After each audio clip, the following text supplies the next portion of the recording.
Hey guys வணக்கம். Video click பண்ணதுக்கு நன்றி. ஸோ இந்த வீடியோவில் Mysore and Coorg trip vlog தான் பார்க்க போகிறோம்.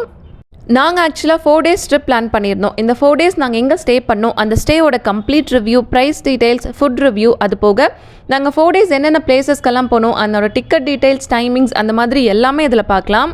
அது மட்டும் இல்லாமல் நாங்கள் பேபியோட தான் ட்ரிப் போனோம். நாங்கள் எப்படி மேனேஜ் பண்ணோம், பேபிக்கான திங்ஸ் என்னென்னலாம் எடுத்துகிட்டு போகணும், நமக்கான பேக்கிங் எசென்ஷியல்ஸ் எல்லாமே, அதாவது ஸ்க்ராட்ச்லேருந்து எண்ட் வரைக்கும் எல்லாமே இந்த வீடியோவில் கம்ப்ளீட்டாக பார்க்கலாம்.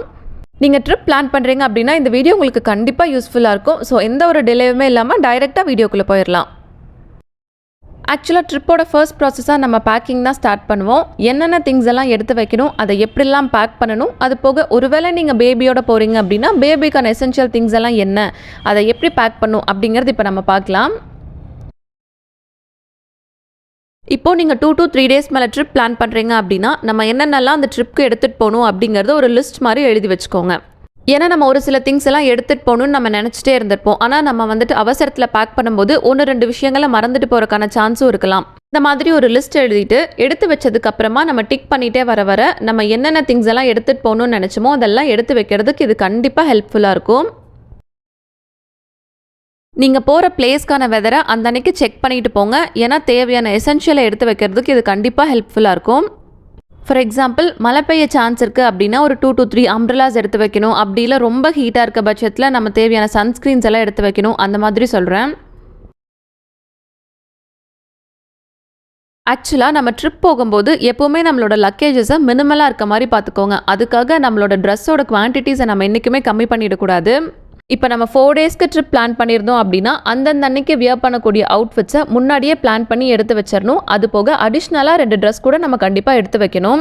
அதை எப்படி எடுத்து வைக்கணும் அப்படின்னா, இப்போ ஒரு ஜீனுக்கு 2-3 டாப் மேட்ச் ஆகும். அடிஷ்னலாக 2 டாப் நம்ம கண்டிப்பாக எடுத்து வச்சுக்கணும். ஏன்னா ஒரு வேளை எமர்ஜென்சி சுச்சுவேஷனில் கண்டிப்பாக அது நமக்கு ஹெல்ப் பண்ணும். ஆனால் இப்போ நீங்கள் கிட்ஸை கூட்டிகிட்டு போகிறீங்க அப்படின்னா 5 daysக்கு பிளான் பண்ணிங்கன்னா 10 ட்ரெஸ்ஸஸாகவே எடுத்து வச்சுக்கோங்க. ஏன்னா அவங்க ட்ரெஸ்ஸை ரொம்ப சீக்கிரமாக அழுக்கு பண்ணுறக்கான சான்ஸ் அதிகம். அது போக தண்ணி மேலே கொட்டிடுவாங்க. இந்த மாதிரி சுச்சுவேஷனில் டக்குன்னு மாற்றிட்டே இருந்துட்டோம்னா நம்மளோட மூட் அந்த இடத்துல ஸ்பாயில் ஆகாமல் இருக்கும். ஆக்சுவலாக லக்கேஜ் பேக் பண்ணுறதுலே இம்பார்ட்டண்டான ஸ்டெப்னா ட்ரெஸ் ஃபோல்ட் பண்ணுறது தான். நான் எனக்கு தெரிஞ்ச அளவுக்கு நான் உங்களுக்கு காமிச்சிருக்கேன்.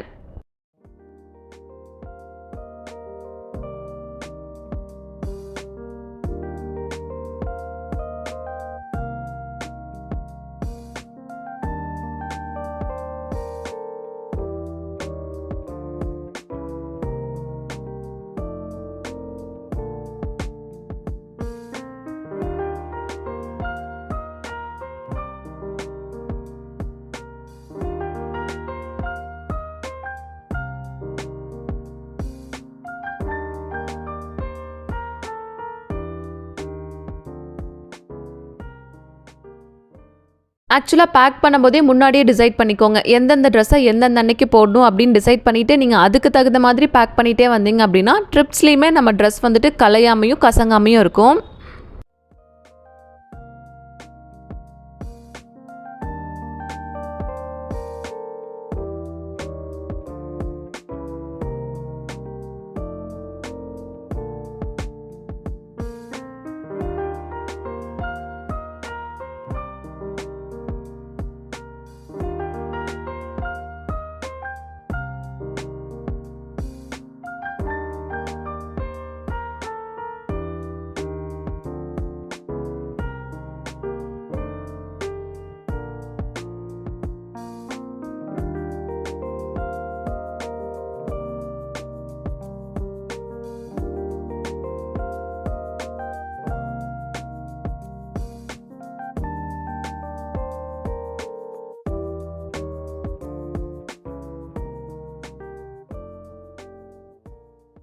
இந்த இடத்துல என்னோட ஒரு பர்சனல் ஒப்பீனியனாக சொல்கிறேன். பெரியவங்க ட்ரெஸ் பேக் பண்ணும்போதே நீங்கள் கிட்ஸ் ட்ரெஸ்ஸும் பேக் பண்ணாதீங்க. அவங்களுக்குன்னு தனியாக ஒரு பேக் வச்சு அதில் பேக் பண்ணிக்கோங்க.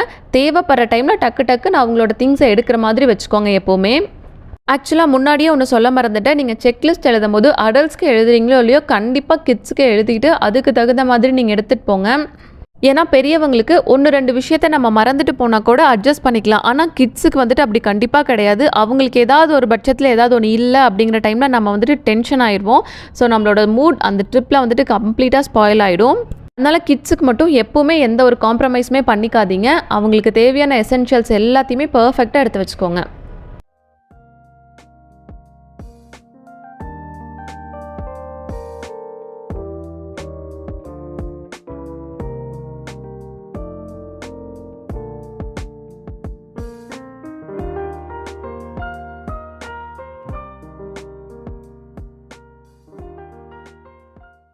ஆக்சுவலாக யூஸ் பண்ணுறீங்களோ இல்லையோ மெடிசன்ஸ் அண்ட் ஃபர்ஸ்ட் எய்ட் கிட்டெல்லாம் கம்பல்சரியாக எடுத்து வச்சுக்கோங்க.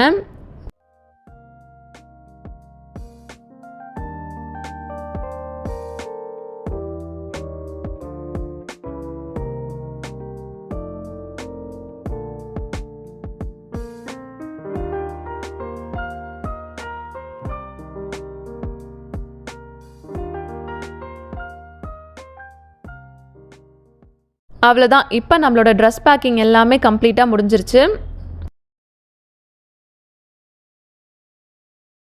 ஆக்சுவலாக நம்ம புக் பண்ணுற 90% ஆஃப் ஹோட்டல்ஸ்லேயே எல்லா எசென்ஷியல்ஸுமே வச்சுருப்பாங்க, மாய்ஸ்சரைசர்லேருந்து ஷாம்பு வரைக்கும். ஆனால் தயவு செஞ்சு நீங்கள் அதை ப்ரிஃபர் பண்ணாதீங்க. ஏன்னா அவங்க அந்த இடத்துல வச்சுருக்க சோப்போ மாய்ஸ்சரைசரோ என்ன டைப் என்ன பிராண்டே நமக்கு தெரியாது. நம்மளோட ஸ்கின்னை அஃபெக்ட் பண்ணுறதுக்கான சான்ஸ் ரொம்ப அதிகமாக இருக்கும். நீங்கள் எதை ரொட்டீனாக யூஸ் பண்ணிகிட்டு இருக்கீங்களோ அதைவே எடுத்துகிட்டு போக ட்ரை பண்ணுங்கள். எப்போவுமே ட்ரிப் போகும்போது மேக்கப்பை விட ஸ்கின் கேருக்கு கொஞ்சம் ஃபர்ஸ்ட் ப்ரியாரிட்டி கொடுக்க ட்ரை பண்ணுங்கள்.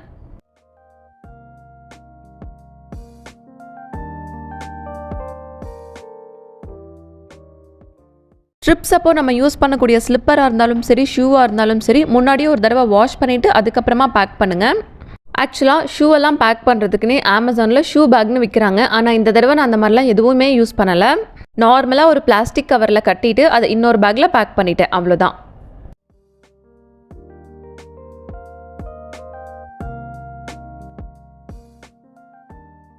அடுத்து நம்ம எடுத்துகிட்டு போகக்கூடிய எலக்ட்ரானிக் அப்ளையன்ஸ் எல்லாத்துக்குமே தனியாக ஒரு பவுச் போட்டு வச்சுக்கோங்க. ஏன்னா இதெல்லாம் சின்ன சின்னதாக இருக்கிறதுனால பேக்கோட ஃப்ரண்ட் ஜிப்பில் வைக்கலாம் அப்படின்னு வச்சாலும் சில டைம்ஸ் மிஸ் ஆகிறதுக்கான சான்ஸ் இருக்கும். அதனால எப்போவுமே சார்ஜர் வயரை இந்த மாதிரி ரோல் பண்ணிவிட்டு அதுக்கப்புறமா பேக் பண்ணுங்கள். அப்படி இல்லைன்னா சார்ஜர் பவுச் கொண்டு போனால் இதை விட ரொம்ப பெட்டர். ஆக்சுவலாக ட்ரிப்பெல்லாம் போகும்போது எலக்ட்ரானிக் அப்ளையன்ஸை ரொம்ப மினிமலாக வச்சுக்கோங்க. ஏன்னா சில டைம்ஸ் மிஸ் ஆகிறதுக்கான சான்ஸ் இருக்கும். ஃபார் எக்ஸாம்பிள் இப்போ நம்ம ஒயர்லெஸ் பட்ஸை எடுத்துகிட்டு போகிறோம், அது ரொம்ப குட்டியாக இருக்குது. நம்ம கை தவறியே எங்காவது வச்சிட்டாலும் அதை தேடுறதுலேயே நம்மளோட மூட் கம்ப்ளீட்டாக ஸ்பாயில் ஆகிடும். அதனால இப்போ நம்ம பேக் பண்ண அதர் எசென்ஷியல்ஸ் எல்லாத்தையுமே தனியாக ஒரு பேக்கில் பேக் பண்ணிக்கணும். ஆக்சுவலாக நம்ம பேக் பண்ண எல்லா ஐட்டம்ஸுமே தனித்தனி பவுச் போட்டு பேக் பண்ணிட்டீங்க அப்படின்னா நமக்கு எடுக்கும்போது கரெக்டாக சௌரியமாக இருக்கும். அது போக எது எந்தெந்த பேக்கில் இருக்குன்னு நம்ம கரெக்டாக ஞாபகம் இருக்கும்.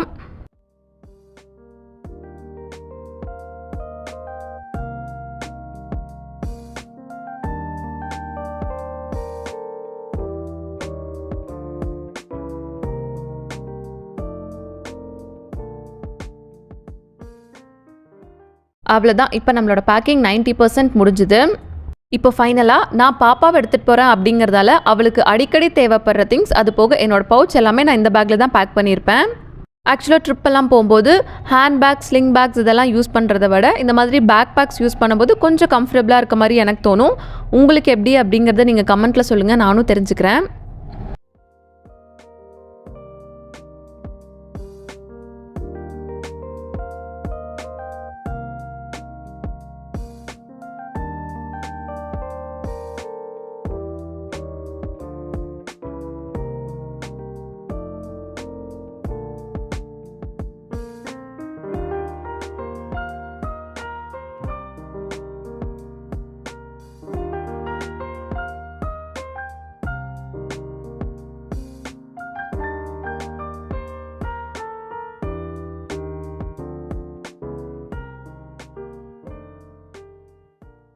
ஆக்சுவலாக இந்த இடத்துல நம்ம ஒரு செட் ஆஃப் சானிடரி நாப்கின்ஸ் எடுத்து வச்சுக்கிறது நல்லது. மேபி அது நமக்கு இல்லைனாலும் அடுத்தவங்களுக்கு அது கண்டிப்பாக யூஸ் ஆகலாம்.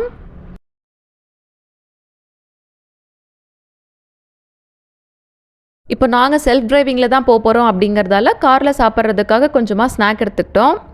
அவ்வளோதான். ஃபைனலாக நாங்கள் பாப்பா எடுத்துகிட்டு போகிறோம் அப்படிங்கிறதால காரில் அவங்கள கொஞ்சம் கம்ஃபர்டபுளாக தூங்க வைக்கிறதுக்காக 2 பில்லோ 2 பெட்ஷீட்ஸ், கடைசியாக முடி பறக்காமல் இருக்கிறதுக்கு ஒரு ஹெட் பேண்ட். பாப்பாவுக்கு வேறு தண்ணி குடிச்சான்னா சளி பிடிச்சிக்குமோன்னு ஒரு சின்ன பயம். அதனால அவளுக்கு தேவையான வாட்டர் பாட்டில்ஸ், அதுக்கப்புறமா ஃப்ளாஸ்க். இப்போ ட்ரிப்க்கு தேவையான எல்லா திங்ஸையுமே நம்ம கம்ப்ளீட்டாக பேக் பண்ணியாச்சு. இனி காரில் எடுத்து வச்சு கிளம்ப வேண்டியது தான். எங்களோட ட்ரிப்பை ஏர்லி மார்னிங் 4 o'clock பக்கமாக ஸ்டார்ட் பண்ணோம். நாங்கள் இந்த மாதிரி லாங் டிஸ்டன்ஸ் வெளியில் கிளம்பும்போது எங்கள் ஊர் காவல் தெய்வத்தை எப்பவுமே கும்பிட்டுட்டு தேங்காயெல்லாம் உடச்சிட்டு அதுக்கப்புறம் தான் கிளம்புவோம். இப்போ திருப்தியாக சாமியெல்லாம் கும்பிட்டதுக்கப்புறமா ட்ரிப்பை ஸ்டார்ட் பண்ணியாச்சு. 4 o'clock இங்கேருந்து கிளம்புனோமா 8:30 to 9 சம்திங் அந்த டைமிங்கில் நாங்கள் மைசூர் ரீச் ஆகிட்டோம். பிரேக்ஃபாஸ்ட் முடிச்சதுக்கப்புறமா ஃபர்ஸ்ட் ஸ்பாட்டாகவே மைசூர் ஜூ போகணும் அப்படிங்கிறது தான் எங்களோட பிளான். ஆனால் டியூஸ்டே வந்துட்டு மைசூர் ஜூ க்ளோஸ்ட் அப்படிங்கிறதால நாங்கள் பிரேக்ஃபாஸ்ட் முடிச்ச இடத்துக்கு பக்கத்துலேயே அண்டர் வாட்டர் ஜூ அப்படின்னு ஒன்று இருந்தது. எங்கள் பாப்பாவும் அதை பார்த்துட்டு ஃபிஷ் அப்படின்னு சொன்னதுனால சரி அங்கே போகலாம் அப்படின்னு தான் போனோம். இது எங்கே லொக்கேட் ஆகிருக்குன்னு பார்த்தீங்கன்னா மைசூரில் இந்திரா நகரில் மைசூர் ஜூக்கு கொஞ்சம் பக்கத்துலேயே லொக்கேட் ஆகிருக்கு. இதனோட ஃபுல் நேம் என்னென்னா Lokarajan aqua world under water zoo. உள்ளே என்டர் ஆனோடனேயுமே ரைட் சைடில் டிக்கெட் கவுண்டர் இருக்கும். ஆக்சுவலாக எங்கள் டிக்கெட்ஸ் எப்படின்னா 2 டைப்பில் இருந்தது. ஃபர்ஸ்ட் ஒன் வந்துட்டு அக்வா வேர்ல்டுக்கு மட்டும் ஒரு டிக்கெட், செகண்ட் வந்துட்டு snow palace and aqua world ரெண்டுத்துக்கும் காம்போவாக சேர்த்து ஒரு டிக்கெட் ப்ரைஸ்னு சொன்னாங்க. ஆக்சுவலாக நாங்கள் அக்வா வேர்ல்டுக்கு மட்டும்தான் டிக்கெட் எடுத்திருந்தோம். ஏன் காம்போ பேக் சூஸ் பண்ணல, அது போக டைமிங்ஸ், டிக்கெட் ப்ரைஸ் எல்லாமே வீடியோ போக போக அப்படியே சொல்கிறேன். ஸோ டிக்கெட் எடுத்துகிட்டு முன்னாடி டிக்கெட் செக் பண்ணிவிட்டு அதுக்கப்புறமா உள்ளே அலோவ் பண்ணாங்க. இப்படி ஸ்டெப்ஸ் ஏறி போனால் இந்த ஏரியா ஃபுல்லாகவே அந்த அக்வா வேர்ல்ட் வெறும் ஃபிஷ் மட்டும்தான் இருந்ததாங்க. ஸோ இதுதான் உள்ளே என்டர் ஆனோடனே இருந்த வியூ. பார்க்குறதுக்கு இப்படி தான் இருந்தது. ஒவ்வொரு டேங்க்லேயும் கலர் கலராக நிறைய ஃபிஷ் வச்சுருந்தாங்க. இந்த ஃபர்ஸ்ட் டேங்க் ஃபுல்லாக ஆரஞ்சு கலர் ஃபிஷ் எல்லாம் வச்சுருந்தாங்க. பார்க்குறதுக்கு நல்லா இருந்துச்சு.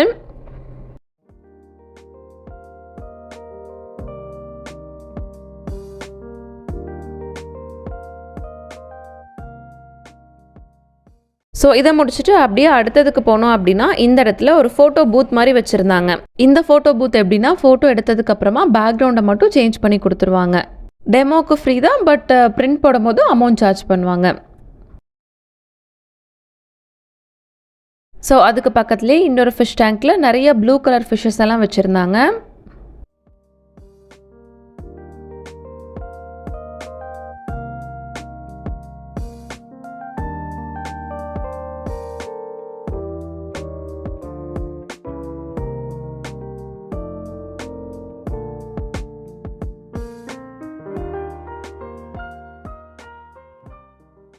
ஆக்சுவலி அது என்ன டைப் ஆஃப் ஃபிஷ்ஷுனே எனக்கு தெரியல. எப்போவுமே சைடில் போர்ட் போட்டு மென்ஷன் பண்ணியிருப்பாங்க, பட் அங்கே அந்த மாதிரிலாம் எதுவும் மென்ஷன் பண்ணலை.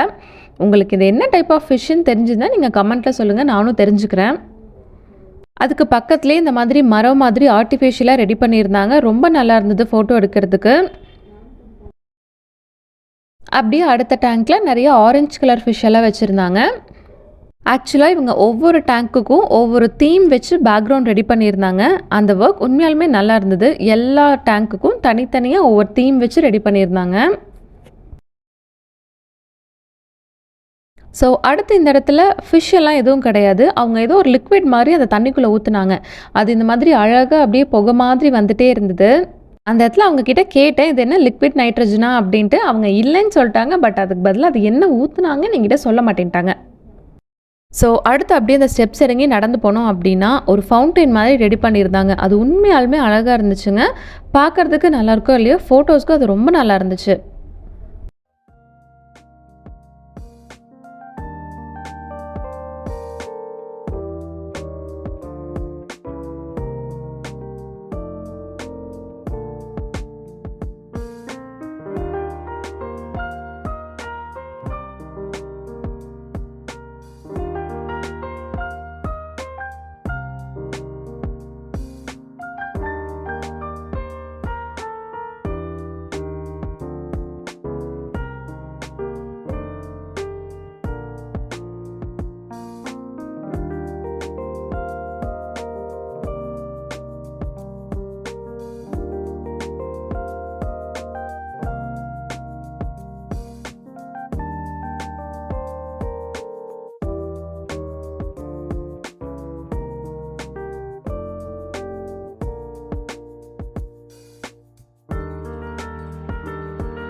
அங்கே இருக்க எல்லாத்தையுமே கொஞ்சம் நேரம் பார்த்துட்டு அப்படியே கொஞ்சம் தூரம் நடந்து வந்தோம் அப்படின்னா இந்த டேங்க்கில் ஆமை எல்லாம் தான் இருந்தது.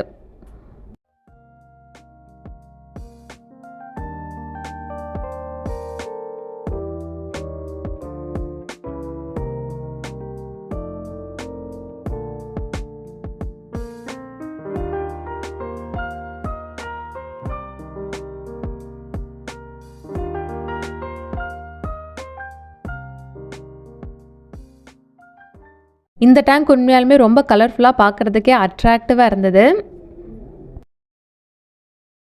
ஸோ அப்படியே அந்த சைடு நடந்து போனோம் அப்படின்னா இந்த எல்லா டேங்க்லேயும் டிஃப்ரெண்ட் கைண்ட்ஸ் ஆஃப் ஃபிஷ் எல்லாம் வச்சுருந்தாங்க. நான் ஃபர்ஸ்ட் டைம் ஸ்டார் ஃபிஷ் இங்கே தான் பார்த்தேன்.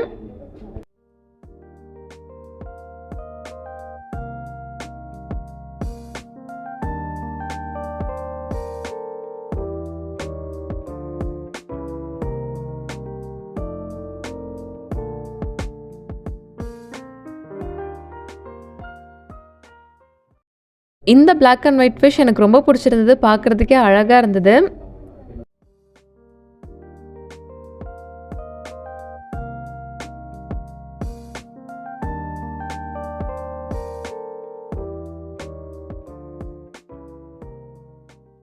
அந்த டேங்க்குக்கு அப்படியே இந்த சைட் பார்த்தோம் அப்படின்னா ஒரு பிரிட்ஜ் மாதிரி ரெடி பண்ணியிருந்தாங்க. அந்த பிரிட்ஜ்க்கு கீழே orange and white colour fish நிறையா இருந்தது.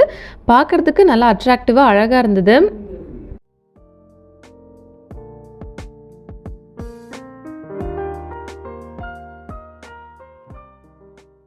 இந்த இடத்துல என்னென்னா நம்ம ஃபிஷ்க்கு ஃபீட் பண்ணலாம். நம்ம டிக்கெட்ஸ் எடுக்கும் போதே ஃபிஷ் ஃபுட் வேணுமா அப்படின்னு கேட்பாங்க. வேணும்னு சொன்னோம் அப்படின்னா இந்த இடத்துல நம்ம ஃபிஷ்க்கு ஃபுட் போடலாம். ஃபிஷ் ஃபுட் வந்துட்டு 50 rupeesனு சார்ஜ் பண்ணுவாங்க.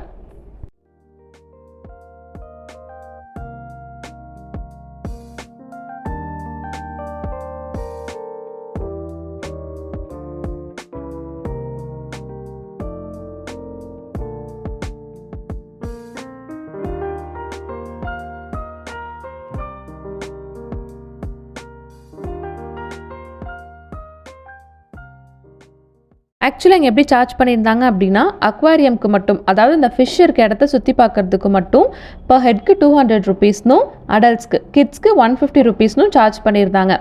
இதுவே ஸ்னோ அண்ட் அக்வாரியம் காம்போவாக அடல்ட்ஸ்க்கு 400 rupees வீக் டேஸ்லையும் வீக் எண்டில் போனால் 500 rupeesனும் சார்ஜ் பண்ணியிருந்தாங்க.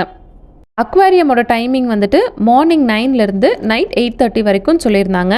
ஆனால் ஸ்னோ பேலஸ் வந்துட்டு 11 o'clock தான் ஓப்பன் பண்ணுவேன்னு சொன்னாங்க. நாங்கள் அங்கே 9:30க்கே ரீச் ஆகிட்டோம் அப்படிங்கிறதால தான் நாங்கள் ஸ்னோ பேலஸ் இருக்க காம்போவை நாங்கள் எடுக்கலை. நீங்கள் கேமரா யூஸ் பண்ணுற மாதிரி இருந்தால் அடிஷ்னலாக 50 rupees சார்ஜ் பண்ணுவாங்க. ஸோ இதெல்லாம் பார்த்துட்டு அப்படியே அந்த சைடு நடந்து வந்தோம் அப்படின்னா இந்த இடத்துல தான் டனல் ஃபிஷ் டேங்க் இருக்கும். இந்த ஃபர்ஸ்ட் டனல் ஃபிஷ் டேங்க்கில் வந்துட்டு நார்மல் ஃபிஷ் எல்லாம் தான் இருந்தது.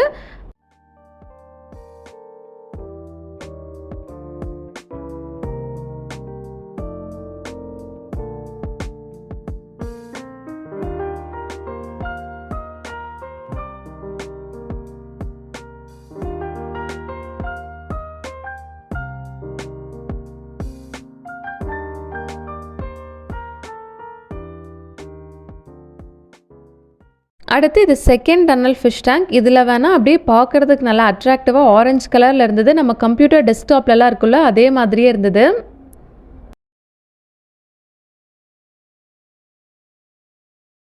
அந்த ஃபிஷ் எல்லாம் பார்த்துட்டு அப்படியே வந்தோம் அப்படின்னா இது third tunnel white colour fish எல்லாம் இருந்தது. அதையும் பார்த்துட்டு அப்படியே கொஞ்சம் தூரம் நடந்து வந்தோம் அப்படின்னா இந்த இடத்துல நல்லா பெரிய பெரிய ஃபிஷ் எல்லாம் இருந்தது.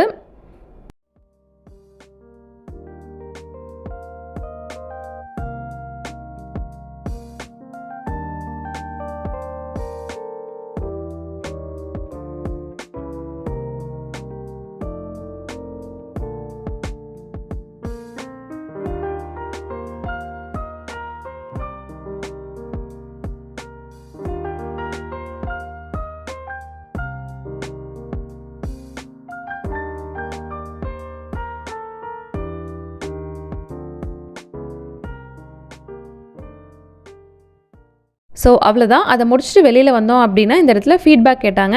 ஃபீட்பேக்கெல்லாம் கொடுத்துட்டு கொஞ்சம் தூரத்துக்கு வழக்கம் போல் ஷாப்பெல்லாம் இருந்தது. எங்கள் பாப்பா பஞ்சு மிட்டாய் தான் வேணும்னு கேட்டால், ஸோ அவளுக்கு அதை வாங்கி கொடுத்துட்டு அப்படியே கொஞ்சம் தூரம் நடந்து போனோம் அப்படின்னா எந்த வழியில் உள்ளே வந்தோமோ அதே வழியில் ரிட்டர்ன் போகிற மாதிரி இருக்கும். ஸோ அவ்வளோதான்.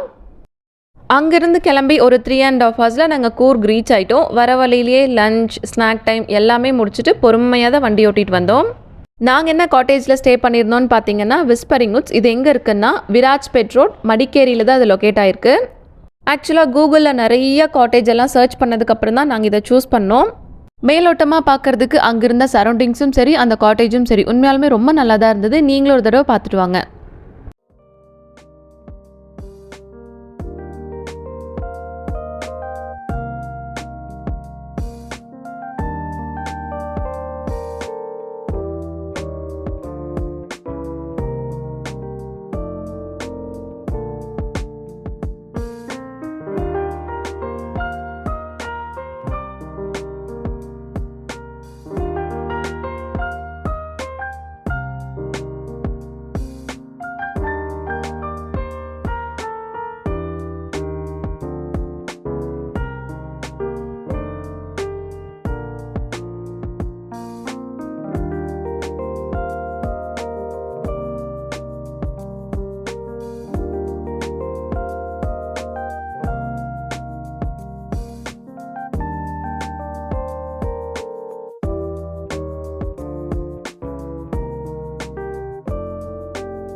ரூமில் லக்கேஜ் எல்லாம் எடுத்து வச்சதுக்கப்புறமா வெல்கம் ட்ரிங்க்காக இந்த ராஸ்பெரி ஜூஸ் கொடுத்தாங்க. உண்மை சொல்லணும்னா ஜூஸ் ரொம்ப சுமாராக தான் இருந்தது. ஜூஸ் எல்லாம் குடிச்சிட்டு ஃபியூ ஹவர்ஸ் கொஞ்சம் நல்லா ரெஸ்ட் எடுத்ததுக்கப்புறமா ஒரு வாக் மாதிரி நைட் போயிட்டு வந்துட்டு டின்னர் அங்கேயே தான் ஆர்டர் பண்ணியிருந்தோம். முன்னாடி தெரிகிற அந்த பிளாக் தான் விஸ்பரிங் உட்ஸோட ரிசப்ஷன். அங்கே போயிட்டு ஸ்டேக்கான பேசிக் ஃபார்மாலிட்டிஸ் எல்லாம் முடிச்சதுக்கப்புறமா அங்கேயே டின்னர் ஆர்டர் பண்ணிவிட்டு ரூமுக்கு வந்துட்டோம். அவங்களே 15 மினிட்ஸில் டெலிவர் பண்ணிடுவேன்னு சொல்லிட்டாங்க.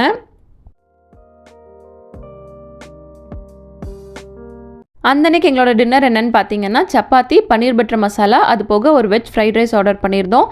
உண்மையாலுமே ரொம்ப டேஸ்ட்டாக இருந்ததுங்க. ஒவ்வொரு வாயும் ரசித்து சாப்பிட்ற அளவுக்கு அவ்வளோ டேஸ்ட்டாக பண்ணியிருந்தாங்க. Day 1 நாங்கள் சாப்பிட்ட ஃபுட்ஸ் எல்லாத்துக்குமே 10 out 10 கொடுக்கலாம், அவ்வளோ நல்லா இருந்துச்சு. அப்புறமா நைட் தூங்குறதுக்கு முன்னாடி எங்கள் பாப்பாவுக்கு மில்க்கும் எங்களுக்கு காஃபியும் ஆர்டர் பண்ணிட்டோம். ஆக்சுவலாக அன்டைமில் ரிசப்ஷன் கால் பண்ணி பாப்பாக்கு மில்க் வேணும் அந்த மாதிரி ஏதாவது ஒரு ஹெல்ப் கேட்டால் கூட அவங்க இல்லைன்னு சொல்லாமல் கரெக்டாக சர்வீஸ் பண்ணாங்க. அந்த விஷயத்தில் விஸ்பரிங் உட்ஸ் எனக்கு ரொம்ப பிடிச்சிருந்தது. ஸோ நெக்ஸ்ட் டே பொறுமையாக எழுந்திரிச்சு குளிச்சு கிளம்பி ஆக்சுவலாக எங்களுக்கு அங்கே பிரேக்ஃபாஸ்ட் காம்ப்ளிமெண்ட்ரின்னு சொல்லியிருந்தாங்க. ஸோ அங்கேயே பிரேக்ஃபாஸ்ட்லாம் முடிச்சுட்டு அதுக்கப்புறம் பிளேசஸ் பார்க்க கிளம்பிட்டோம். அந்த அன்றைக்கான பிரேக்ஃபாஸ்ட் பூரி, சன்னா மசாலா, தக்காளி சாதம், அது போக ப்ரெட்டு, ஃப்ரூட்ஸ், ஜூஸ் அந்த மாதிரிலாம் வச்சுருந்தாங்க. நேற்று நைட் சாப்பிட்டதை வச்சு ஓவராக இமேஜின் பண்ணிட்டு போயிட்டேன்னு நினைக்கிறேன். கொஞ்சம் டிசப்பாயின்மெண்ட் தான். அந்த அளவுக்கு நல்லா இல்லை, ஓகே சுமார் அப்படி தான் இருந்துச்சு. பிரேக்ஃபாஸ்ட் முடிச்சதுக்கப்புறமா அங்கேருந்து கிளம்பியாச்சு. நம்ம தான் ஒரு இடத்துக்கு ரொம்ப குஷியாக போகிறனால ஏதாவது ஒரு தடங்கள் நடக்குமே, அதே மாதிரி தான் அந்த அன்றைக்கும் நடந்துச்சு. காரோட பிரேக் பிளேட்லேருந்து சவுண்ட் வர ஆரம்பிச்சிருச்சு. அதை கம்ப்ளீட்டாக மாற்றினதுக்கப்புறம் தான் நாங்கள் அங்கேருந்து கிளம்பினோம். கிட்டத்தட்ட ஒரு 1 hour பக்கமாக அங்கே தான் இருந்தோம். அதை கம்ப்ளீட்டாக மாற்றினதுக்கப்புறமா அந்த அன்னைக்கு நாங்கள் போன ஃபர்ஸ்ட் ஸ்பாட் கோல்டன் டெம்பிள். எங்கே லொக்கேட் ஆயிருக்குன்னு பார்த்தீங்கன்னா கூர்கில் மடிக்கேரிங்கிற பிளேஸில் குஷால் நகர்லேருந்து ஒரு 5 கிலோமீட்டர்ஸில் லொக்கேட் ஆயிருக்கு.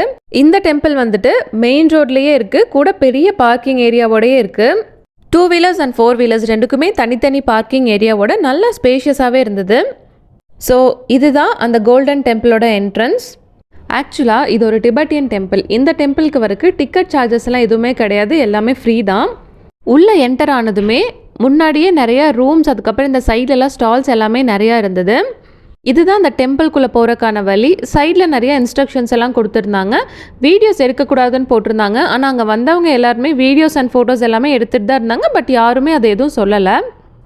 ஆக்சுவலாக டெம்பிள் இந்த பிளாக்குக்குமே பின்னாடி தான் இருந்தது. ஆனால் இங்கே சைடில் முன்னாடி என்ட்ரன்ஸ்லேருந்து வரும்போது கிட்டத்தட்ட ஒரு 500 to 600 ரூம்ஸ் இருக்குன்னு நினைக்கிறேன். இந்த கம்யூனிட்டி சேர்ந்தவங்க எல்லாருமே இங்கே தான் ஸ்டே பண்ணியிருக்காங்க போல். ஸோ எனக்கு தெரிஞ்சு ஒரு அப்ராக்சிமேட்டாக ஒரு 5000 பீப்புள்ஸ்க்கு மேலே இருப்பாங்கன்னு நினைக்கிறேன். வெளியில் போட்டிருந்த ஸ்டால், ரெஸ்டாரண்ட்ஸ், அதுக்கப்புறமா கோயில் மெயின்டெனன்ஸ் எல்லாமே இவங்க தான் பார்த்துக்கிறாங்க. அங்கே தெரிகிற அந்த பிளாக் தான் அந்த கோல்டன் டெம்பிள், சாமி கும்பிட்ற இடம்.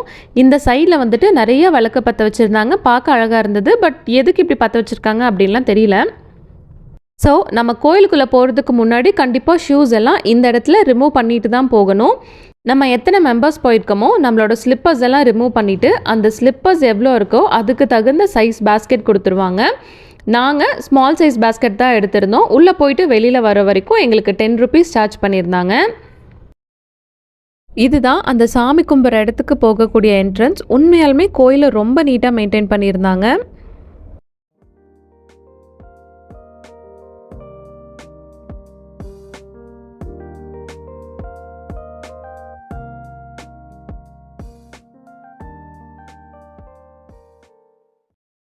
ஸோ இதுதான் அந்த கோல்டன் டெம்பிளோட மெயின் ஹால். அங்கே இருக்க டிபெட்டியன்ஸ் எல்லாருமே இந்த இடத்துல தான் வந்து ப்ரேயர் பண்ணுவாங்க. ஆக்சுவலாக என்னென்னா பொதுமக்கள் எல்லாருமே அந்த சாமி பக்கத்தில் போய் நின்று சாமி கும்பிட அலோவ் பண்ணலை. அவங்க கம்யூனிட்டி சேர்ந்த பீப்புள்ஸ் மட்டும்தான் உள்ளே போய் சாமி பக்கத்தில் நின்று கும்பிட முடியும்னு நினைக்கிறேன். மேபி அது அவங்களுக்குண்டான ஒரு ஸ்பேஸாக இருக்கலாம், பரவாயில்ல. பட் இருந்தாலும் அந்த பிளேஸ் வந்துட்டு ரொம்ப அமைதியாக சைலண்ட்டாக மனசுக்கே ரொம்ப ரிலாக்ஸாக இருந்தது. கொஞ்ச நேரம் அங்கேயே உட்காந்துட்டு அதுக்கப்புறம் தான் வந்தோம். வெளியில் வந்தோடனே ஏதோ பெல் சவுண்ட் அடிக்கிற மாதிரி இருந்தது. அங்கே வந்துட்டு ஆஃப்டர்நூன் 1 o'clock ப்ரேயர் ஸ்டார்ட் ஆகுமா. 12:45 இவங்க பெல் அடிச்சுட்டு தான் இருந்தாங்க.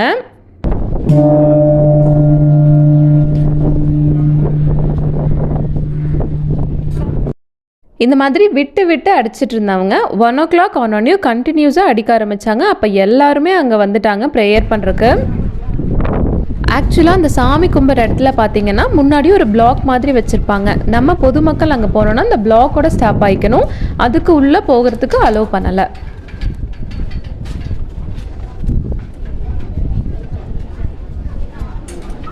ஆக்சுவலாக உங்களுக்கும் கோல்டன் டெம்பிளுக்கு வரணும்னு ஐடியா இருந்தால் 1 o'clock அந்த மாதிரி டைமில் வந்தீங்க அப்படின்னா இவங்க ப்ரேயர் பண்ணுறதையும் நம்ம பார்த்துட்டு போகலாம். இவங்க ப்ரேயர் பண்ணுறது கொஞ்சம் நல்லா இருந்தது, டிஃப்ரெண்ட்டாக இருந்தது.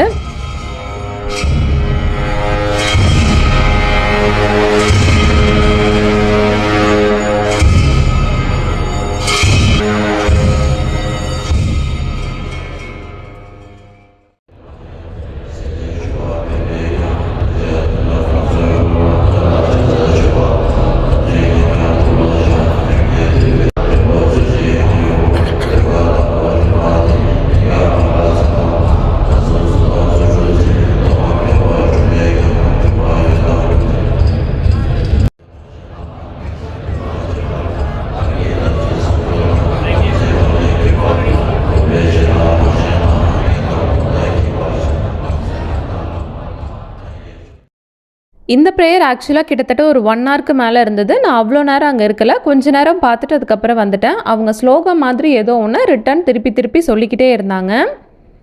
ஆக்சுவலாக ஹானஸ்ட்டாக ஒன்று ஷேர் பண்ணோம் அப்படின்னா, நான் வீடியோக்காக கொஞ்ச நேரம் முன்னாடி போய் நின்று ஷூட் பண்ணிகிட்டு இருந்தேன். பட் அந்த வீடியோ இதெல்லாம் எதுவும் இல்லாமல் இப்போ நான் நின்றுட்டுருக்க இடத்துக்கு பின்னாடியே, அதாவது அந்த செவுத்தை ஒட்டியே ஒரு சீட் மாதிரி போட்டிருந்தாங்க. அந்த சீட்டில் போய் கொஞ்ச நேரம் ரிலாக்ஸாக உட்காந்துட்டோம் அப்படின்னா அந்த பிளேஸா இல்லை வந்துட்டு அவங்க சொல்கிற ஸ்லோகமா அதெல்லாம் கேட்கும்போது ரொம்ப மைண்டு ஸ்ட்ரெஸ் ஃப்ரீயாக ரொம்ப ரிலாக்ஸிங்காக இருந்தது. அந்த வகையில் உண்மையாலுமே இந்த பிளேஸ் எனக்கு ரொம்ப பிடிச்சிருந்தது. அவ்வளோதான், கொஞ்ச நேரம் அங்கே இருந்துட்டு அதுக்கப்புறமா வெளியில் வந்துட்டோம் அப்படின்னா அந்த பில்டிங்க்கு பக்கத்துலேயே ஒரு பெரிய ஒரு பார்க் மாதிரி இருந்தது. அதுக்காக தூரியெல்லாம் அங்கே இல்லை, இந்த மாதிரி பெரிய ஒரு கிரவுண்ட் மாதிரி இருந்துச்சு. கொஞ்ச நேரம் அங்கே போயிட்டு நல்லா டைம் ஸ்பெண்ட் பண்ணிவிட்டு அதுக்கப்புறம் அங்கேருந்து நாங்கள் கிளம்பிட்டோம். வெளியில் வந்தோம் அப்படின்னா அங்கே நிறையா ஸ்டால்ஸ், அதுக்கப்புறம் ரெஸ்டாரண்ட்ஸ் அந்த மாதிரிலாம் இருந்தது. இதுவுமே இவங்க கம்யூனிட்டி பீப்புள் மெயின்டைன் பண்ணுறது தான். ஒரு சில கடைக்கெல்லாம் போய் என்னென்ன இருக்குது அப்படின்னு பார்த்தோம். அவங்களோட மெட்டீரியல்ஸ் எல்லாமே ரொம்ப நல்லா இருந்தது. அதாவது கண்ணுக்கு அட்ராக்டிவாக பார்க்குறதுக்கு அழகாக இருந்துச்சு. வழக்கம் போல் ப்ரைஸ் தான் கொஞ்சம் அதிகமாக இருந்தது. அதனால எங்களுக்கு ரொம்ப பிடிச்ச ஐட்டம்ஸ் மட்டும்தான் 1-2 வாங்கிட்டு வந்தோம்.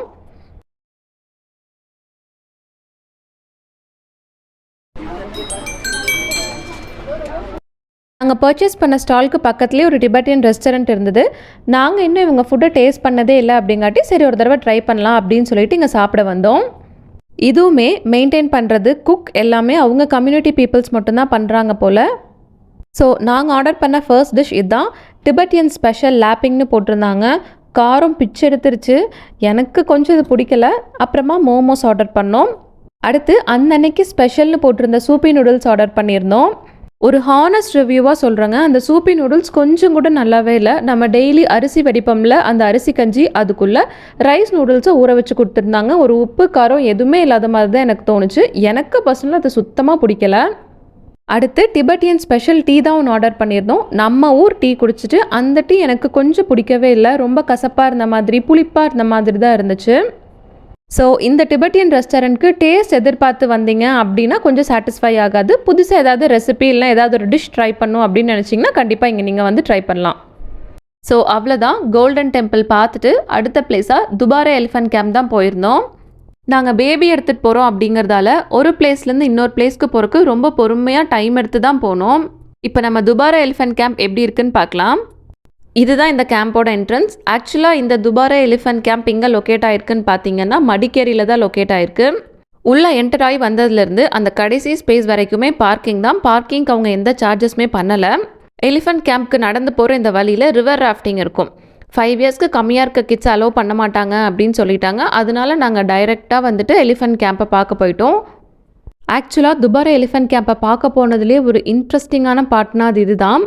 இந்த ஆற்றை கடந்து அந்த சைட் போனால் தான் நம்ம துபாரே எலிஃபண்ட் கேம்ப்கே நம்ம போக முடியும். ஆக்சுவலாக நாங்கள் இந்த பிளேஸை விசிட் பண்ணுறதுக்கு கொஞ்ச நாளுக்கு முன்னாடி என் தங்கச்சியோட ஸ்கூல்லேருந்து இதே பிளேஸ்க்கு ட்ரிப் கூட்டிகிட்டு வந்திருந்தாங்க. ஸ்கூல் ஸ்டூடெண்ட்ஸ் அப்படிங்கிறதுனாலையான்னு தெரியல, அப்படி இல்லைன்னா இந்த தண்ணியில் நடக்க விருப்பம் இல்லை அப்படிங்கிறதுனாலையான்னு தெரியல, ஸ்கூல் ஸ்டூடெண்ட்ஸ் எல்லாத்தையுமே இன்னொரு வழியில் நடக்க வச்சு தான் கூட்டிகிட்டு போயிருக்காங்க. ஆக்சுவலாக நான் ஏன் அதை சொன்னேன் அப்படின்னா துபாரே எலிஃபண்ட் கேம்பை பார்க்க போகிறதுக்கு இது ஒரு வழி மட்டும்தான் இருக்குது அப்படிங்கிறது இல்லை, இன்னொரு வழியும் இருக்குது. பட் அது எங்கே இருக்குது அப்படிங்கிறது எனக்கு தெரில. நீங்கள் போகிற பட்சத்தில் அங்கே யாராவது கேட்டு தெரிஞ்சுக்கிட்டு அதுக்கப்புறமா நீங்கள் அந்த வழியை கூட யூஸ் பண்ணிக்கலாம். பட் ஹானஸ்ட்டாக ஒன்று சொல்லணும் அப்படின்னா இதில் நடந்து போனது கொஞ்சம் த்ரில்லிங்காகவும் நிறைய ஜாலியாகவும் இருந்தது. பட் குழந்தைய கையில் தூக்கிட்டு நடந்து போகிறவங்களுக்கு உண்மையாலுமே கொஞ்சம் கஷ்டமாக தான் இருக்கும். அதே போல் வயசானவங்க இந்த இடத்துல நடந்து போகிறது கொஞ்சம் கஷ்டமாக தான் இருக்கும். ஏன்னா ஸ்டார்டிங்கில் தண்ணியோட ஃப்ளோ கொஞ்சம் மெதுவாக போகிற மாதிரி தான் இருந்தது. ஆனால் அப்படியே கொஞ்சம் சென்டருக்கு போகும்போது ஃப்ளோ கொஞ்சம் ஸ்பீடாக இருக்க மாதிரி இருந்தது. அந்த இடத்துல கொஞ்சம் பயமாக இருந்தது நடந்து போகிறதுக்கு. அதுக்கப்புறம் ஒரு சில இடங்களில் வழுக்கி விடுற மாதிரி இருந்துச்சு. மித்தபடி ரொம்ப ஜாலியாக இருந்தது அதில் நடந்து போகிறதுக்கு. ஸோ அவ்வளோதான், கிட்டத்தட்ட 20 மினிட்ஸ் ஆச்சு அந்த சைட்லேருந்து இந்த சைடு நடந்து வர்றதுக்கு. ஸோ இதுதான் இந்த எலிஃபண்ட் இருக்க என்ட்ரன்ஸ். ஆக்சுவலாக இந்த இடத்துல டைமிங்ஸை ரொம்ப ஸ்ட்ரிக்டாக ஃபாலோ பண்ணாங்க. நீங்கள் மார்னிங் வர மாதிரி இருந்தது அப்படின்னா மார்னிங் 9 AM to 11 AM தான் ஓப்பன் பண்ணி வச்சுருப்பாங்க. அதுக்கப்புறம் ஈவினிங் வந்துட்டு 4:30 PM to 5:30 PM வரைக்கும் தான் ஓப்பனில் இருக்கும். ஆக்சுவலாக நாங்கள் இந்த இடத்துக்கு ஈவினிங் டைமில் தான் வந்திருந்தோம். ஆனால் ஒரு சிலர் அந்த சைட்லேருந்து இந்த சைடு வரதுக்கு கிட்டத்தட்ட ஒரு 5:35 5:40 ஆகிடுச்சு. இந்த சைடு வந்தாலுமே டிக்கெட் கவுண்டரை 5:30 க்ளோஸ் பண்ணிட்டாங்க அப்படிங்கிறதால அவங்க ரிட்டன் சும்மா தான் போனாங்க எதுவுமே பார்க்காம. ஏன்னா ஈவினிங் 5:30க்கு மேலே யானையெல்லாம் வந்து தண்ணி குடிச்சிட்டு திருப்பி அதனோட பிளேஸ்க்கு உள்ளே கூட்டிகிட்டு போயிடுவாங்க அப்படின்னு சொல்லிட்டாங்க. 5:30க்கு மேலே இந்த இடத்துல பார்க்குறக்கு எதுவும் இருக்காது அப்படின்ட்டாங்க. உள்ளே வந்ததுக்கப்புறமா எல்லா எலிஃபென்ட்ஸ்க்கு கீழேயும் இந்த மாதிரி நெல்லுக்கட்டு கட்டி வச்சுருப்பாங்க. இந்த இடத்துல நம்ம எலிஃபென்ட்ஸ்க்கு ஃபீட் பண்ணலாம். ஒரு தடவை ஃபீட் பண்ணுறதுக்கு 50 rupees சார்ஜ் பண்ணுவாங்க. ஒரு தடவை ஃபீட் பண்ணுறதுக்கு 50 rupees கொஞ்சம் அதிகமாக தெரிஞ்சாலும் பட் அந்த எக்ஸ்பீரியன்ஸ் நல்லா தான் இருந்தது.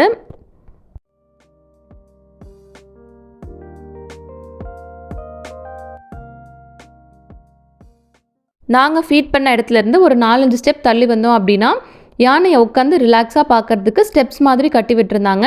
இந்த இடத்துல கிட்டத்தட்ட ஒரு 8 எலிஃபென்ட்ஸ்க்கு மேலே வச்சுருந்தாங்க. அப்படியே கொஞ்சம் தூரம் நடந்து அந்த சைட் போனோம் அப்படின்னா அந்த இடத்துலையும் கிட்டத்தட்ட ஒரு 10 to 12 எலிஃபென்ட்ஸ் பக்கமாக வச்சுருந்தாங்க. ஒரு யானையை பார்த்துக்கறக்கு 2 பேர் அப்படிங்கிற மாதிரி இருந்தாங்க. நம்ம எந்த யானை பக்கத்தில் வேணாலும் போய் நின்று ஃபீட் பண்ணலாம். ஆனால் ஒவ்வொரு தடவை ஃபீட் பண்ணுறக்கும் அவங்க 50 ரூபாய் சார்ஜ் பண்ணிட்டு தான் ஃபீட் பண்ண விடுவாங்க.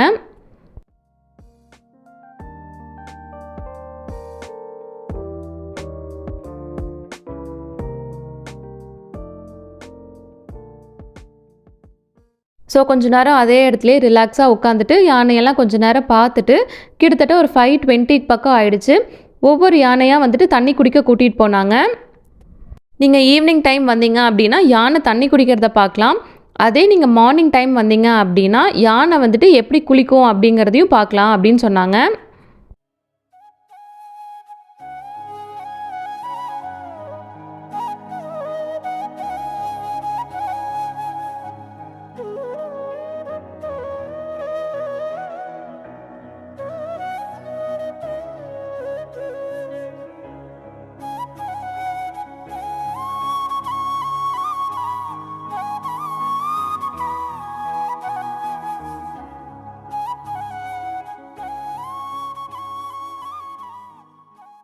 இந்த பிளேஸை விசிட் பண்ண வரதுக்கு பர் ஹெட்டுக்கு 100 rupees சார்ஜ் பண்ணாங்க. உண்மையாலுமே 100 rupees சார்ஜ் பண்ணுறதுக்கு இந்த பிளேஸ் வர்த் தான் அப்படிங்கிற மாதிரி எனக்கு தோணுச்சு. அவ்வளோதான், வந்த வழியிலே ரிட்டர்ன் போனோம் அப்படின்னா நம்மளோட கேம்ப் முடிஞ்சுது. இதுக்கு மேலே எந்த பிளேஸ்க்கும் அந்த அன்னைக்கு நாங்கள் போகலை. இதுக்கே எங்கள் பாப்பா ரொம்ப டயர்ட் ஆயிட்டாங்க. அதனால வெளியிலேயே டின்னர்லாம் முடிச்சுட்டு ஹோட்டல் போனோடனே நல்லா தூங்கியாச்சு. ஸோ டே 3 ரொம்ப பொறுமையாக இருந்துருச்சு. காலையில் அங்கேயே காம்ப்ளிமெண்ட்ரி பிரேக்ஃபாஸ்ட்லாம் முடிச்சுட்டு அதுக்கப்புறமா தான் கிளம்புனோம்.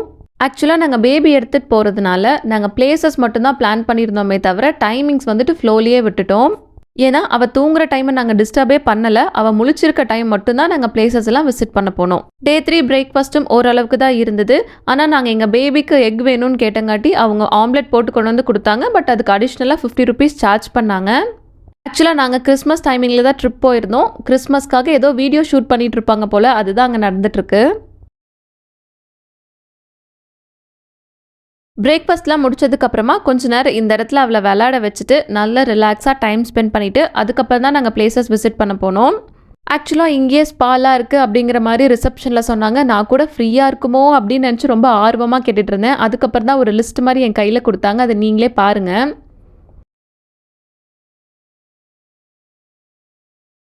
இந்த ப்ரைஸ் எல்லாம் பார்த்ததுக்கப்புறமா சரி இதை நீங்களே வச்சுக்கோங்க அப்படின்னு சொல்லிட்டு நாங்கள் பிளேசஸ் பார்க்க கிளம்பியாச்சு.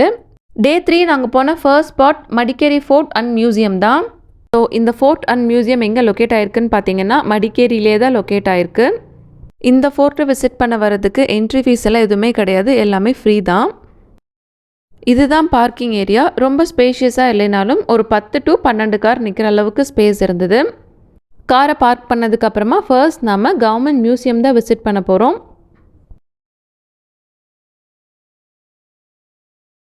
இந்த மியூசியமை விசிட் பண்ணுறதுக்கு டிக்கெட் சார்ஜ் பண்ணுவாங்க. அடல்ட்க்கு 10 ருபீஸ்னும் சில்ட்ரன்ஸ்க்கு 5 ருபீஸ்னும் சார்ஜ் பண்ணுவாங்க.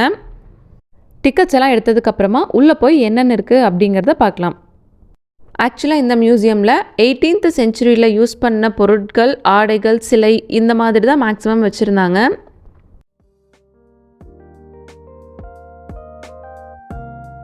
இந்த ஷோபீஸில் இருக்க புக்ஸ் எல்லாமே சேலுக்கு தான் போட்டு வச்சுருந்தாங்க. மியூசியம் அப்படிங்கிறதால ஹிஸ்ட்ரிஸ் பற்றின புக்ஸ் தான் அங்கே நிறையா இருந்தது. ஆக்சுவலாக இந்த புலி நான் ஒரு பொம்மைன்னு நினச்சேன். ஆனால் அது கீழே தான் மென்ஷன் பண்ணியிருந்தாங்க இது ஒரு பதப்படுத்தப்பட்ட புலி அப்படின்ட்டு. அப்புறமா 18th செஞ்சுரியில் யூஸ் பண்ண பொருட்கள் எல்லாமே அப்படியே வச்சுருந்தாங்க.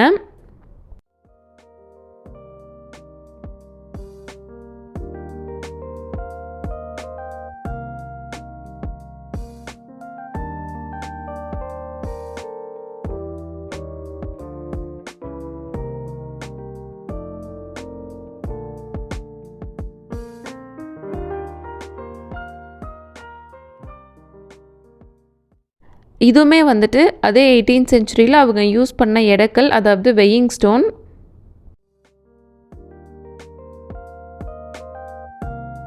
இது வந்துட்டு அதே பீரியட் ஆஃப் டைமில் அவங்க ஃபங்க்ஷன்ஸ்க்கு யூஸ் பண்ணுற ட்ரெஸ், செரமோனியல் ட்ரெஸ் அப்படின்னு மென்ஷன் பண்ணியிருந்தாங்க.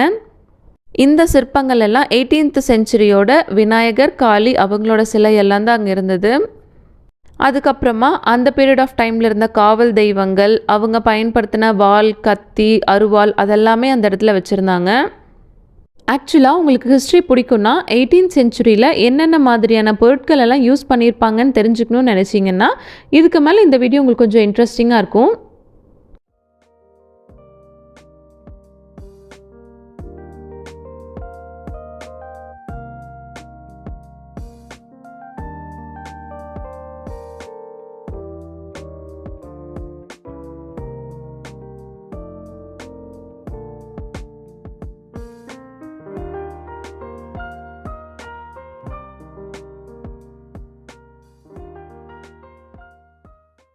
இது வந்துட்டு அதே 18th செஞ்சுரி அந்த பீரியட் ஆஃப் டைமில் யூஸ் பண்ணப்பட்ட டைப் ரைட்டிங் மிஷின்.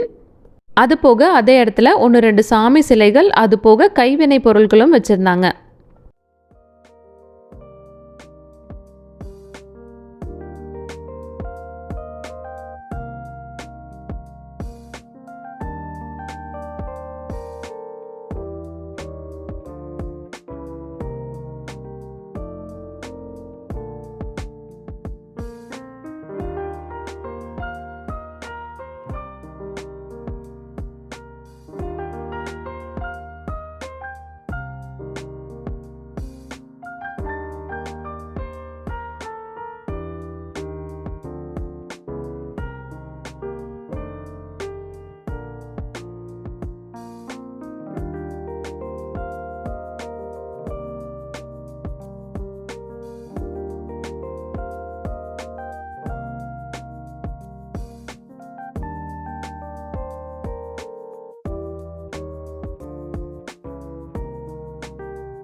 இந்த விநாயகர் வந்துட்டு 12th to 13th செஞ்சுரியில் டக்கேரி அப்படிங்கிற இடத்துல இருந்த விநாயகர்.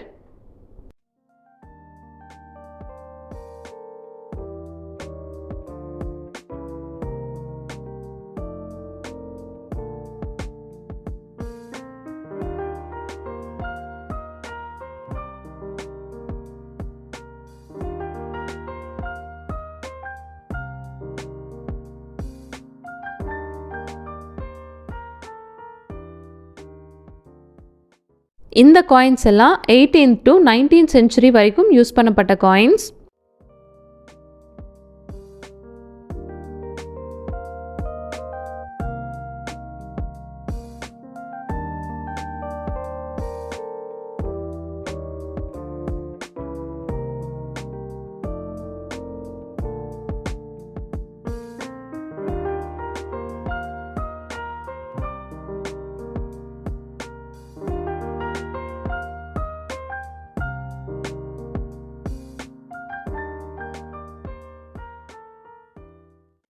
இது வந்துட்டு 18th செஞ்சுரியில் யூஸ் பண்ணப்பட்ட கிரைண்டிங் ஸ்டோன் அப்படின்னு போட்டிருந்தாங்க.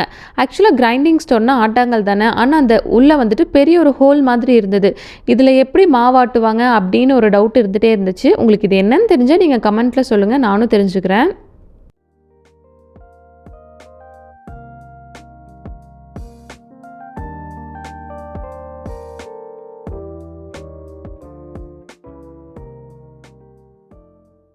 அவ்வளோதான். உள்ளெல்லாம் ஒரு தடவை நல்லா சுற்றி பார்த்துட்டு அப்படியே வெளியில் வந்தோம் அப்படின்னா இந்த இடத்துலையும் 18th செஞ்சுரியில் வழிபடப்பட்ட தெய்வங்கள், அது போக ஒரு சில சிற்பங்கள் எல்லாம் வச்சுருந்தாங்க.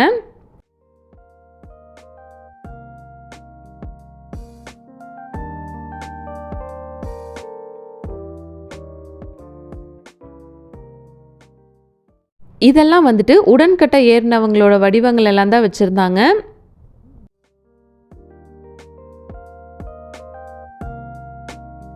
இவர் வந்துட்டு 18th செஞ்சுரியில் வழிபடப்பட்ட ஐயப்பன்.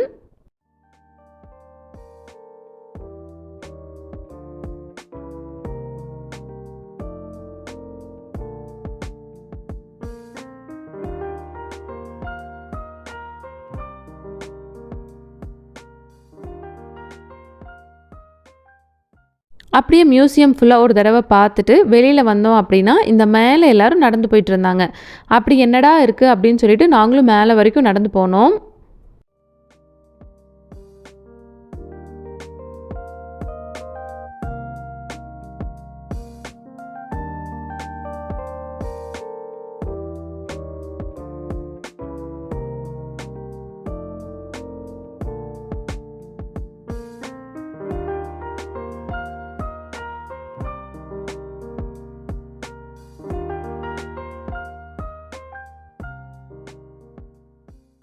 இவ்வளோ தூரம் நடந்து வந்து அந்த குழியெல்லாம் தாண்டி வந்து பார்த்தா இந்த இடத்துல ஒன்றுமே இல்லைங்க.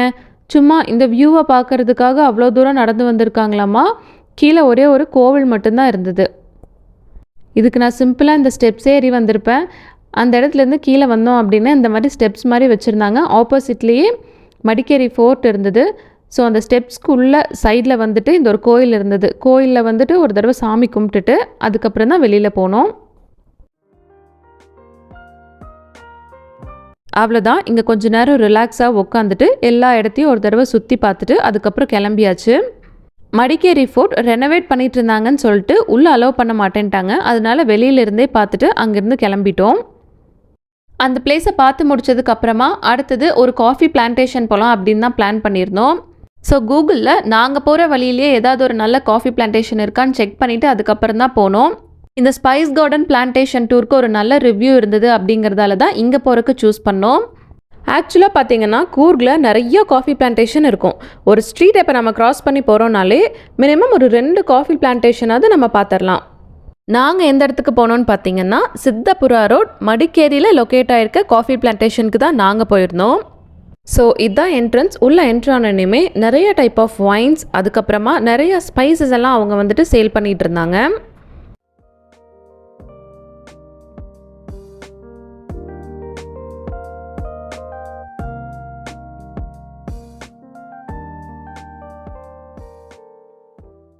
ஆக்சுவலாக இந்த காஃபி பிளான்டேஷன் வந்துட்டு ஒரு சின்ன ஒரு ட்ரக்கிங் மாதிரி, காஃபி மட்டும் இல்லாமல் மித்த ஸ்பைசஸ், அதுக்கப்புறமா ஃப்ரூட்ஸ், வெனிலா பீன் இது எல்லாமே க்ரோ பண்ணியிருந்தாங்க. அதை பற்றின எக்ஸ்ப்ளனேஷனும் கொடுத்துட்டே வந்துட்டு இருந்தாங்க.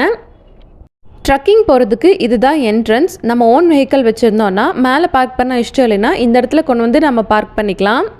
இவர் தான் கைடோட ஹெட்டுன்னு நினைக்கிறேன். ட்ரக்கிங் வந்த எல்லாத்துக்கிட்டேயுமே நேம், மொபைல் நம்பர், அது போக எவ்வளோ பேமெண்ட்டோ அதெல்லாமே வாங்கிட்டாரு. ட்ரக்கிங் ஸ்டார்ட் பண்ணுறதுக்கு முன்னாடி எல்லாத்து கையிலையும் இந்த மாதிரி ஒரு பெரிய மூங்கில் குச்சி மாதிரி கொடுத்துட்டாங்க. இப்போ ட்ரக்கிங் ஸ்டார்ட் ஆகிடுச்சு. வாங்க அவங்க என்னென்னலாம் காமிக்கிறாங்க அப்படிங்கிறத பார்க்கலாம். 300 ml 400 ml அவ்வளோதான் கிடைக்கிறது. கொஞ்சம் எக்ஸ்பென்சிவ், கொஞ்சம் ரேர் இதெல்லாம் கிடைக்கிறது. நார்மல் ஹனி பார்க்குறது கொஞ்சம் கோல்டன் கலரில் இருக்கும், பட் இது ஃபுல்லாக பிளாக் கலர் தான். இதுக்கு எக்ஸ்பீரியன்ஸ் சொல்கிறது இல்லை, எவ்வளோ வருஷம் வேணால் யூஸ் பண்ணிக்கலாம். இந்த கரையான் சாப்பிடுக்கும் இல்லையா, அந்த மாதிரி மரத்தை நம்ம ஃபர்ஸ்ட் மலத்தேனை பற்றின கம்ப்ளீட் இன்ஃபர்மேஷன்ஸ் எல்லாம் கொடுத்துட்டு அதுக்கப்புறம் இந்த ஏலக்காய் பற்றி தான் சொல்லிட்டு இருந்தாரு.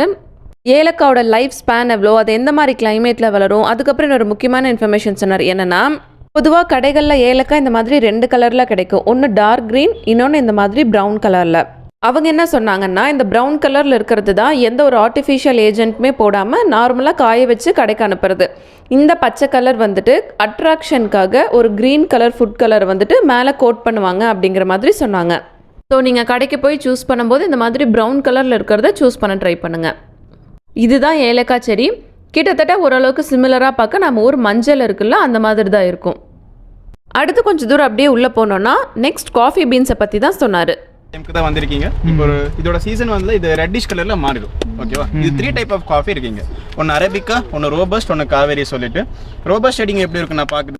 இதெல்லாம் ரெட்டிஷ் கலர் கன்வெர்ட் ஆனதுக்கப்புறம் பறிச்சு காய வைக்கணும் 10 to 15 days. அப்புறம் மிஷினுக்கு கொண்டு போயிடும். மிஷினில் இதோட ஸ்கின்னை ரிமூவ் பண்ணும். அப்புறம் அந்த பீனை ஒரு 150 to 200 degree Celsius ரோஸ்ட் பண்ணும். அப்புறம் காஃபி பற்றின எல்லா இன்ஃபர்மேஷனையும் கம்ப்ளீட்டாக சொன்னார். பிளான் பண்ணுறதுலேருந்து காஃபி பவுடர் ஆகிற வரைக்கும் என்னென்ன இருக்கோ அது எல்லாமே கிளியராக எக்ஸ்பிளைன் பண்ணார். அதுக்கப்புறம் டீ குட்டை பற்றி தான் சொன்னார். ஏன்னா இந்த மரத்தை வச்சு ஒரு ஸ்டிக் மட்டும் தான் பண்ண முடியும். அவ்வளோ பெரிய மரம் பண்ண மட்டும் அதில் ஃபர்னிச்சர், இந்த மியூசிக்கல் இன்ஸ்ட்ருமெண்ட்ஸ் எல்லாம் பண்ண முடியும். இதோட அமௌண்ட் எப்படி ஃபிக்ஸ் பண்ணுவாங்கன்னா ஒன்று ஏஜ், இன்னொன்று சைஸ் மேலே டிபெண்ட் பண்ணுவாங்க. இதுக்கு ஒரு 200 years மேலே ஆயிடுச்சு, ஒரு 4 to 5 பேர் பிடிக்கிற மாதிரி சைஸ்க்கு போயிடுச்சுன்னா 1 கோடி மேலே போகிற மரம். ஸோ இதெல்லாம் தான் காஃபி பீன். நம்ம நடந்து போகிற வழி ஃபுல்லாகவே நிறைய காஃபி பிளான்ஸ் தான் பார்க்க முடியும். அப்படியே கொஞ்சம் தூரம் நடந்து போயிட்டே இருந்தோன்னா அடுத்தது பிரியாணி எல்லாம் இருக்குல்ல, அந்த மரத்தை பற்றி தான் சொல்லிட்டு இருந்தாரு.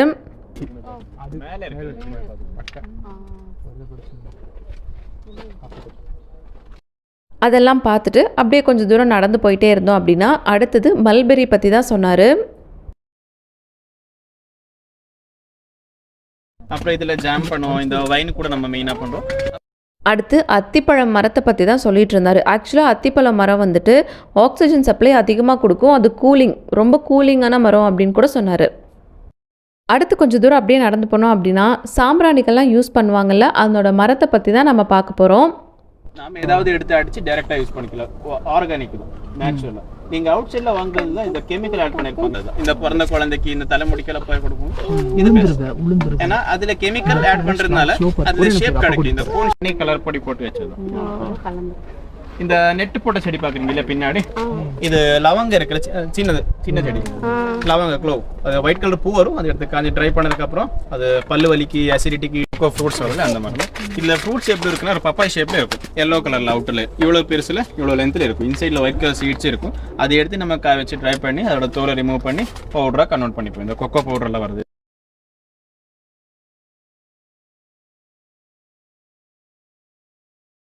அடுத்து வெனிலா பீனை பற்றி ஃபுல்லாக சொல்லிகிட்டு இருந்தார். அதனோட ஸ்டார்டிங் ப்ராசஸ்லேருந்து பாலினேஷன் பண்ணி ஹார்வெஸ்ட் பண்ணி எடுக்கிற வரைக்கும் கம்ப்ளீட்டாக சொன்னார்.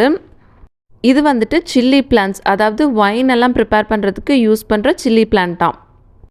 அடுத்து பிளாக் பெப்பர், அதாவது மிளகு இருக்குல்ல, அதை பற்றி தான் சொல்லிகிட்டு இருந்தார். இதை வந்துட்டு பறித்து நல்லா தண்ணியில் கழுவிட்டு வெயிலில் காய வச்சு எடுத்தால் அதுதான் மிளகு. அதை பறித்து கொஞ்சம் கொஞ்சம் எல்லாத்துக்கும் டேஸ்ட் பண்ண கொடுத்தாங்க. செம்ம காரமாக இருந்ததுங்க.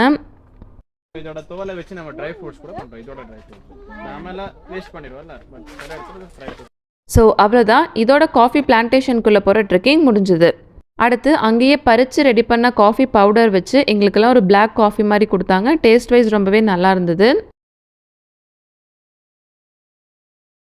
அடுத்து அப்படியே மேலே போனோன்னா காஃபி எப்படி ப்ரிப்பேர் பண்ணுவோம் அப்படிங்கிற எக்ஸ்ப்ளனேஷன்லாம் சொல்லிட்டு இருந்தாங்க. உங்களுக்கு அந்த ரைப்பன் ஃப்ரூட் இருக்கல, அது பிக் பண்ணி தான் உங்களுக்கு மேக்ஸிமம் சொன்னாலும் ஒரு 20 to 25 days 100 பண்ணணும். அப்போ தான் அந்த காஃபியோட ஃப்ரூட்டை பாருங்கள் இது மாதிரி உங்களுக்கு கன்வெர்ட் ஆகும். ஒரு மாதிரி பிளாக்கிஷ் ஃபார்மாகவே ஃபுல்லாகவே அதோட ஸ்கின்னு கன்வெர்ட் ஆகும். இது உங்களுக்கு இது இருக்காது, இதை உங்களுக்கு சன்ரைட் பண்ணதுக்கப்புறம் இந்த ஃப்ரூட் உங்களுக்கு 1000 இயர்ஸ் உங்களுக்கு அது மாதிரி தான் வச்சுக்கலாம். அது வந்து எக்ஸ்பைரே கிடையாது. ஓகே, ஸோ இங்கே வந்து என்ன பண்ண சொன்னாலே அதோட ஸ்கின்னை ரிமூவ் பண்ணுறோம்.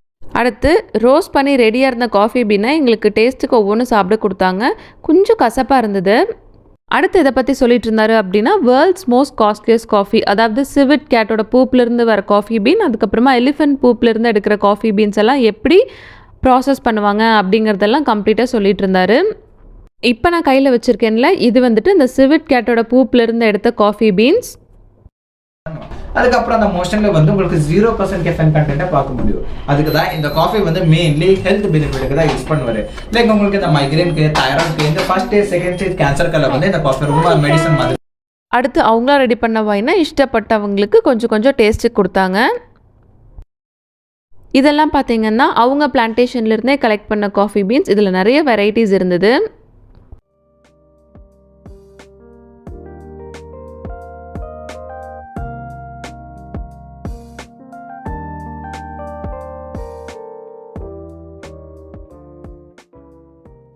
அப்புறமா சைடில் ஸ்டெப் ஏறி வந்தோம் அப்படின்னா இங்கே ஒரு ஷாப் மாதிரி இருந்தது. இதுவும் அவங்களோட ஷாப்பே தான். ஆக்சுவலாக இங்கே வந்துட்டு நிறைய varieties of coffee, chocolate, soap, perfume, skin care products, spices, nuts அந்த மாதிரி நிறைய வச்சுருந்தாங்க. அப்புறமா அவங்களே ரெடி பண்ண ஹெர்பல் சாம்பிராணியும் அங்கே வச்சுருந்தாங்க. ஸோ இதில் எங்களுக்கு தேவையான சில ப்ராடக்ட்ஸ் மட்டும் வாங்கிட்டு அதுக்கப்புறமா அங்கேருந்து கிளம்பிட்டோம். அங்கே பார்த்ததுக்கப்புறமா எனக்கு கிளாஸ் பிரிட்ஜ் போகணுன்னு ரொம்ப ஆசை. எங்கள் பாப்பாவும் தூக்கம்லாம் வரல அப்படின்னு சொன்னாங்காட்டி இந்த பாப்பீஸ் கிளாஸ் பிரிட்ஜுக்கு தான் நாங்கள் போயிருந்தோம். அவங்களே பார்க்கிங்க்கு தனியாக ஸ்பேஸ் அலோகேட் பண்ணியிருந்தாங்க. ஆனால் பார்க் பண்ணுறதுக்கு அந்த இடத்துல சார்ஜ் பண்ணாங்க. இதுதான் அந்த கிளாஸ் பிரிட்ஜோட என்ட்ரன்ஸ். உள்ளே என்டர் ஆனதுமே ஆர்டிஃபிஷியல் மரம் மாதிரி அந்த இடத்துல செட் பண்ணியிருப்பாங்க. அந்த இடத்துல டிக்கெட் வாங்கினதுக்கு அப்புறம் தான் நம்ம உள்ளே வர மாதிரி இருக்கும். உள்ள காஃபி ஷாப், ஸ்நாக்ஸ் பார் அந்த மாதிரி ஒரு 2-3 கடை இருந்தது. வெளியிலேருந்து பார்க்குறதுக்கு கிளாஸ் பிரிட்ஜ் இந்த மாதிரி தான் இருக்கும். பார்க்க ரொம்ப குட்டியாக இருக்கே அப்படின்னு நினச்சேன். ஆனால் அது கிட்டத்தட்ட 78 ஃபீட் ஹைட்டும், நம்ம நடந்து போகிறவே அந்த லென்த் வந்துட்டு 32 மீட்டர் இருக்கும் அப்படின்னு போட்டிருந்தாங்க. ஆக்சுவலாக டிக்கெட் எடுத்துகிட்டு உள்ளே போனோன்னையும் கிளாஸ் பிரிட்ஜ் மேலே போக அலோவ் பண்ண மாட்டாங்க. ஒரு செட்க்கு 15 to 20 மெம்பர்ஸ், அதாவது 20 மெம்பர்ஸ்க்கு மேலே இருந்தாங்கன்னா அவங்க பார்த்துட்டு கீழே வர வரைக்கும் நம்ம இங்கேருந்து வெயிட் பண்ணிவிட்டு அதுக்கப்புறமா நம்ம போகிற மாதிரி இருக்கும். கிளாஸ் பிரிட்ஜில் நம்ம ஸ்பெண்ட் பண்ணுற டைம் வந்துட்டு ஐ திங்க் 15 to 20 மினிட்ஸ்ன்னு நினைக்கிறேன். அதுக்கப்புறமா கீழே வர சொல்லி அடுத்த பேட்ச் அனுப்பிச்சி வச்சுருவாங்க.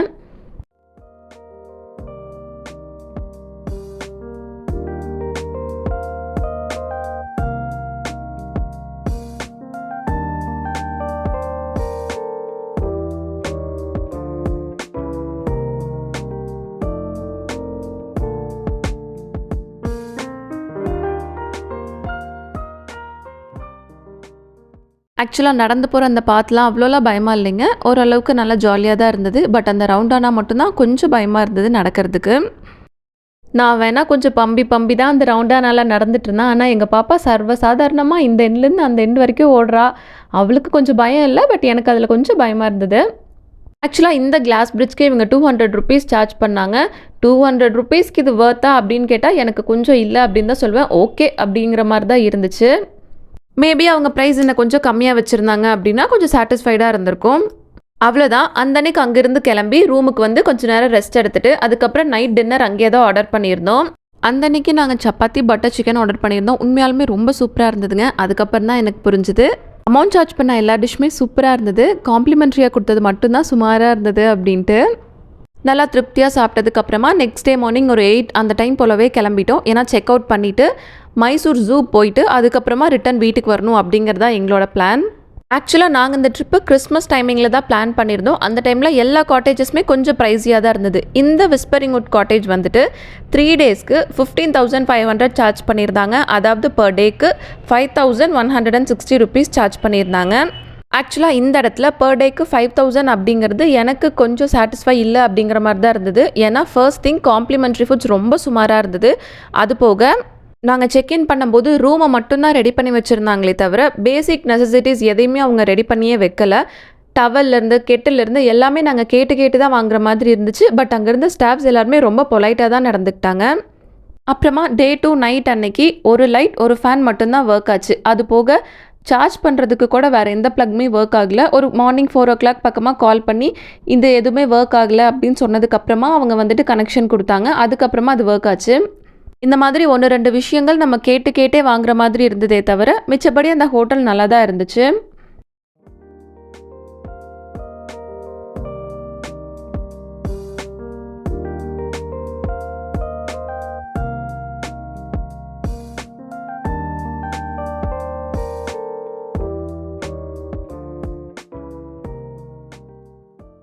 ஸோ அங்கே செக் அவுட் ப்ராசஸ்லாம் கம்ப்ளீட்டாக முடிச்சதுக்கப்புறமா 10 o'clock அங்கேருந்து ஸ்டார்ட் பண்ணியிருப்போம். ஒரு 1:32 அப்படிங்கிற டைமில் நாங்கள் மைசூர் ஜூ ரீச் ஆகிட்டோம். இதுதான் மைசூர் ஜூவோட என்ட்ரன்ஸ். இதனோட கேட்க்கு நம்ம வந்துட்டு அண்டர் கிரவுண்ட் வழியில் நடந்து போய் அந்த பக்கம் வர மாதிரி இருக்கும். இதுதான் அந்த அண்டர் கிரவுண்ட் வே.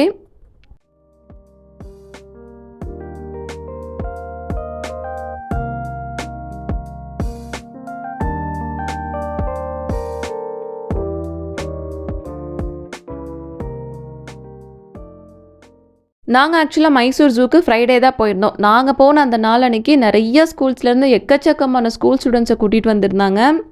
ஸோ அப்போவே முடிவு பண்ணிட்டேன், இந்த கூட்டத்தில் நம்மளால் ஃப்ரீயாக பார்க்க முடியாது அப்படின்ட்டு. அதனால் ஓரளவுக்கு ரொம்ப ஷார்ட்டாக நான் பார்த்த வரைக்கும் உங்களுக்கு நான் காமிச்சிருக்கேன்.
ஆக்சுவலாக மைசூர் ஜூவை என்னால் ஃபுல்லாக வீடியோ எடுக்க முடியல, ரொம்ப கூட்டமாக இருந்தது அப்படிங்கிறதால நான் என்னென்ன பார்த்தனோ அதை மட்டும்தான் நான் உங்களுக்கு வீடியோவில் காமிச்சிருக்கேன்.